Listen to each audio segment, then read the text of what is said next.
real life stories, real life. And again, I mean, she has several books. The one that I will tell you that has, especially last year in my life, that impacted me was Tiptoes, Steel Toes, and Stilettos. And it's truly not your typical book. And it is a book of inspiration that really, and I love how it's described as melodramatic lip service. I love it. And so now when we go on in the book, talking about winning, dreaming, and believing. I love one of these statements, and it says, if you have to compete for a person's attention, you never had it. And, as, women and men that may be, really looking for whatever, whether it's that life partner, that spouse, that whatever they're looking for. If you have to compete for a person's attention, you never had it. That's real talk right there. That's real talk. Where did that come from? Well, often I don't even know how to put it into words, between reading Facebook posts, having casual conversations. I've heard women say, well, competing for a man's attention. And, well, I know he's going to like me in this. And, I know he cares more about me than her. I know I'm the baddest, or I know that I'm this. And it's like, wait a minute. If someone else was able to even catch his eye, then that means that you never had it. That's right. And not to, say it's only about women or gender specific or whatever, but so often we feel that we have to compare ourselves to the next or compare ourselves to the ex, when in reality, you don't have to compare yourself to anyone. You're uniquely and wonderfully made. That's right. And we all have our own personal brand. We all have our own purpose in life.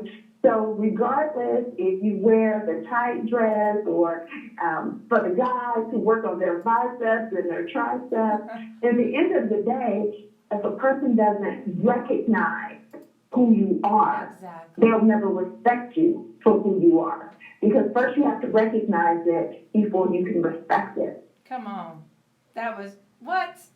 When I saw that, and truly, and this was last year where, I've had this book since 2014, but as I kept on reading through it, because there were certain times where I just needed a little push, a little boost, and when I read that, I said, shut the front door, because, and this was even before that I had, was even thinking about dating again or, any of that.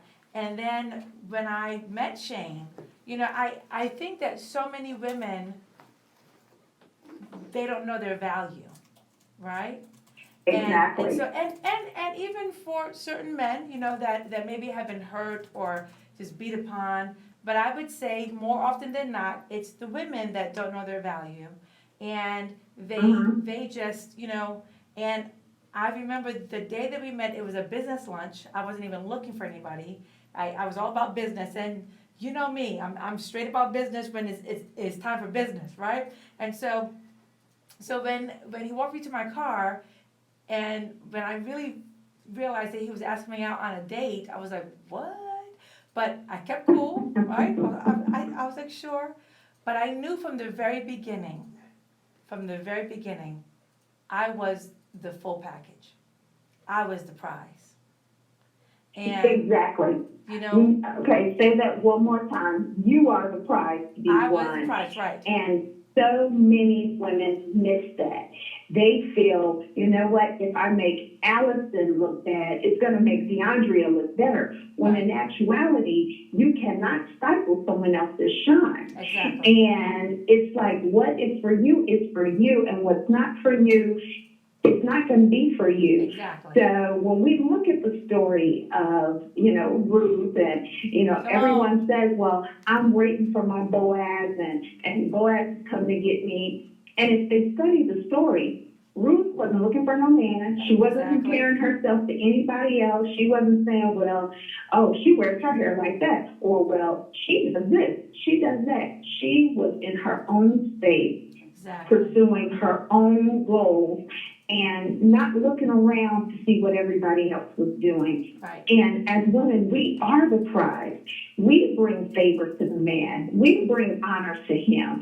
And yet and still, we don't realize that, hey, we are the prize. We are, like you say, that total package and whatnot. Instead, we want to point to the next woman and say, you know what, look at her hair. Look at her, she's overweight. Or look at her, she's too skinny. Or she's too dark. Or she's too light. And in actuality, if we just look at ourselves, we would discover that we have our own uphill battles. We have our own things that we have to go through in life. Exactly. And so if we're so busy pointing out what's wrong with others, we're not focusing on how to improve ourselves. And it's not going to move us further or closer to any man, any job, or anything else. Because it also, I want to make sure that people understand this is not just for relationships, it's even for business. Exactly. You can't say, oh, well, the beauty salon down the corner is not as good as I am. You can't say, well, oh, she'll cheat you out of your house. Let me sell you a house.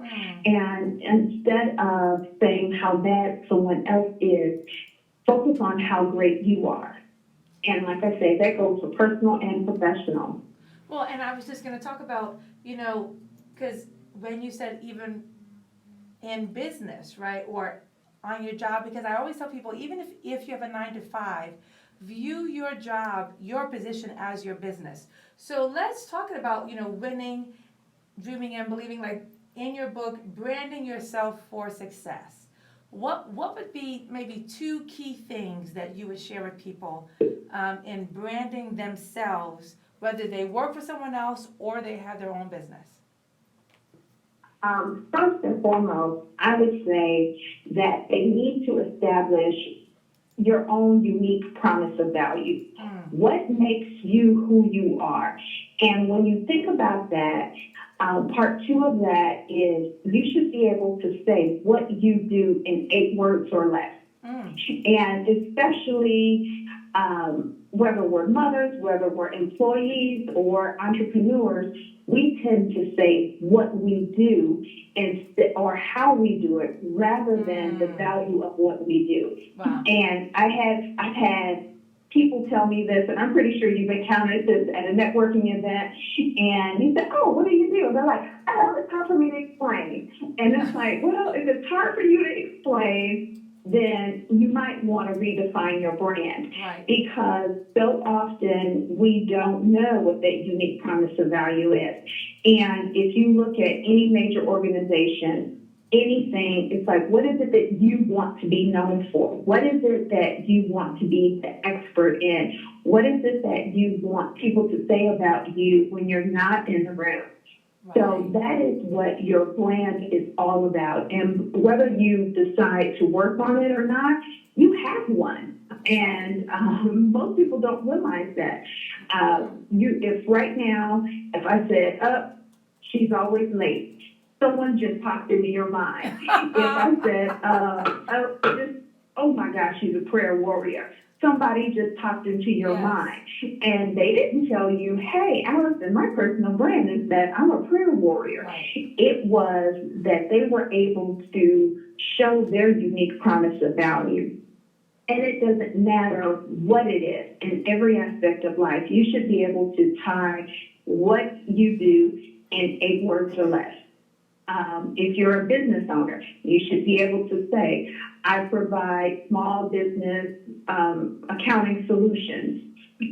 I work with survivors of domestic violence. Right. I work with youth and reentry into the public school system. Gotcha. If you think about anything else, iPhone, whether it's Apple, whether it's Microsoft or whatever, they can say, this is what we do in 8 words or less.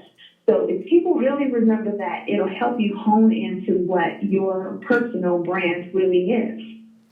And that's so true because, sometimes, and because we've gone to networking events over the years, and some people, like, how in some places where they give you like 60 seconds to say, who you are, blah, blah, blah. And it's always going to happen. There's someone that's going to go over, and they're trying to sell you their whole business in that little time that they have because they don't understand their brand, right? And so, like, Exactly. I had to learn, like years ago, just to change it up, I would say, do you know how people would love to buy a house, but they don't have the credit that it takes? I have a system that helps people to qualify for the best rates in the country. People are like, what? Right? Well, now I want to know more. Right. But if you do this, what I call verbal vomit, where Right. you're just like, okay, this is what I do, and you want to sign up now, then it's like, hold on, I wasn't ready for all that.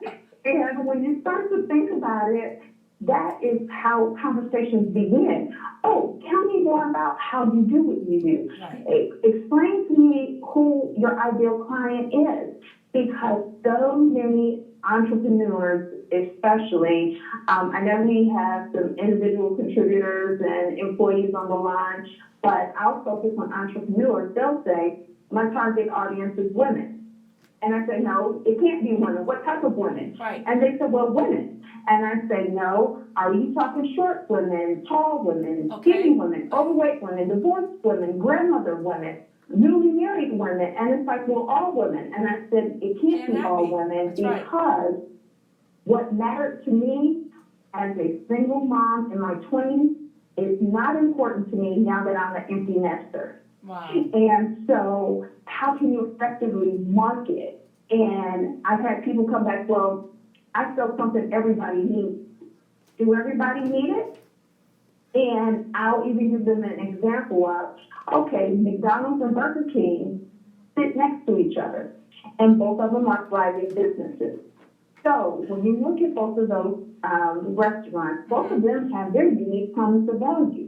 Whether it's, I love McDonald's fries over Burger King's fries, but I love Burger King burgers over McDonald's fries. So each one of them is known for something different. You've never seen a McDonald's put a Burger King out of business or vice versa. They sit on the corner. And when you drive home in your neighborhood, look, you'll say, wait a minute, how are all these fast food chains sit next to each other? Because they all offer something different. And even though we may all be in the mortgage banking business, we may all, be real estate agents or hairdressers or whatever it is, we all have something different to offer. Right. And I think that people fail to really focus on their own niche, because, there are many other companies that offer what our company does. However, I know what sets us apart from, the others. And I also know who my quote unquote competition is, right? Yes. And I think that, part of winning in your career or in your life or, so that I can hit the milestones that I am believing for, I have to do the research, right? Exactly. And you have to know who your clients are, your competition, as well as your colleagues. You have to know all three of them, because people don't think that, oh, well, I'm a startup, and so they think of, oh, my competition is this corporate 500 Fortune 50 company that's been in business for 50 years. Right. Not necessarily. Right. Your competition may be the lady who opens a storefront around the corner. So, like you say, knowing who's in your market, who's in your industry, who are the players, who are the industry leaders in your specific industry. If you're connected on social media, you should know who to follow, because you know what? Honestly, your competition is your best asset because you Absolutely. can honestly see what they're doing wrong, what they're doing right, Right. and what have you. So like you can learn from them just like they can learn from you I mean, if you're paying attention. exactly, and I always do so that I can tweak this or tweak that, and you know, while I may really work on keeping my ear to the ground for changes, listen, I'm human. I may have missed something. So if I see something that they're doing, I'll go, ooh, let me figure this out, or let me see when did this happen, or how did that change. So now, before we go to our next break, because you obviously have been through peaks and valleys, you know, ebbs and flows. Tell me, you know, who are your mentors and what keeps you motivated on a daily basis? Boy, what I would say my greatest strength that motivates me, that is also my Achilles heel, is my pride. Mm. So because of my pride, I'm like, you know what? I know that I can do that. But because of my pride, I oftentimes don't ask for help until it's too late or when I'm way over my head. So realistically, I'm intrinsically motivated. I don't have right now a mentor, just because of some different changes in my life, but my mentors have been phenomenal. And I will say this about mentors, is a mentor is someone who has a vested interest in your success. Your mentor, if your mentor is not making you angry or if your mentor is not making you feel uncomfortable, you probably need another mentor. Wow. Because your mentor will tell you you're wrong. Your mentor will tell you, hey, stay focused. My mentor asked me one day, she says, how does that align with your goals?